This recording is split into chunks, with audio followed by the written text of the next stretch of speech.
जय जगन्नाथ नमस्कार दर्शक बंधु गृह सुख समृद्धि पे शांति पे भगवान को निकट में दीपटी लगे था तेरे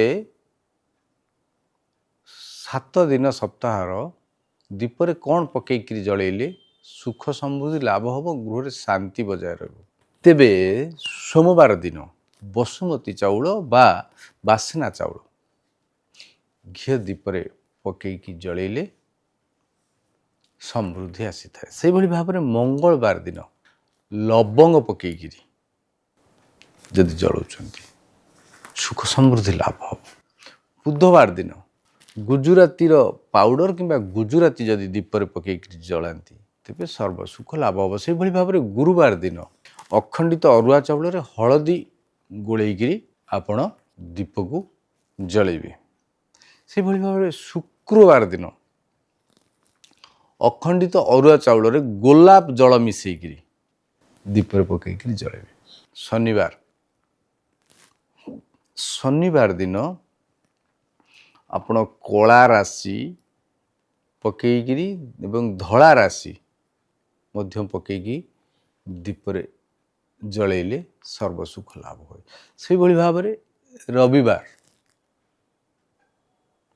रविवार दिन दीपरे आपण गहम पकईकि जलैबे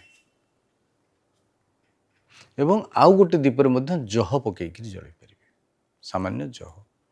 जदि 7 दिन जाक यही भाव में दीप आपण जलांती शनिवार दिन 3टी दीप जलैबे। राशि तेलर 2टी घी दीप गोटे राशि तेलर जो 2टी दीप जलैबे से गोटे कला राशि गोटे धला राशि पकईकि जलैबे एवं घी दीप जो जलिब से केसर पकईकि जलैबे। जदि यही भाव में सप्ताह सारा जो दीप जलाउछंती प्रतिदिन जलांती एवं आपण चाहिए ऐड करि परिबे। आपनकर जदि शत्रु वृद्धि होउची तबे मंगलवार दिन सोरिष तेल दीपरे हनुमान को उद्देश्य रे सोरिष तेल दीप लगेबे एवं से गोलमरीच पकईकि जलैबे शत्रु मध्य नाश हो। बिना कारण जब शत्रु होता आप यही भाव में सप्ताह तक जदि दीप जलांती और दीप सब पूर्व कि उत्तरमुखी सर्वसुख लाभ करेंगे किसी भी समस्या हेनी करंतु ये महाउपाय रुहतु खुशी। जय जगन्नाथ।